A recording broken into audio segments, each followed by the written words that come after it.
महाराष्ट्रीय वासियांसाठी आनंदाची बातमी। आपला मराठमोळा रोहित राऊत पॉपस्टार ठरलाय।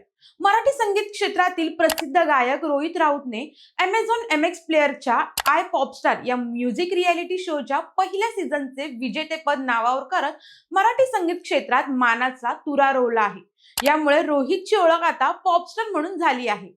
या शोच्या माध्यमातून अनेक नवीन गाणी सादर करत रोहितने त्याच्या संगीतातील कौशल्याची नव्याने ओळख करून दिली आहे। रोहित राऊत आणि राधिका भिडे हे मराठमोळे गायक पॉपस्टार होण्यासाठी या शो मध्ये सहभागी झाले होते।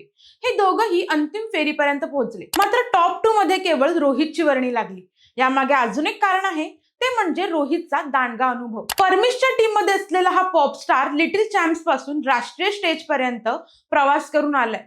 तेव्हापासून तो मराठी प्रेक्षकांच्या हृदयात घर करून आहे। मात्र आता त्याची ओळख देशभरात झाली। रोहितच्या या विजयाने सिद्ध झालंय की मराठीतला रांगडाबाज पॉप म्युझिक मध्ये कमाल करू शकतो, ज्यामुळे आता मराठी संगीतात पॉपची नवी धून ऐकायला मिळणार आहे, यात शंका नाही।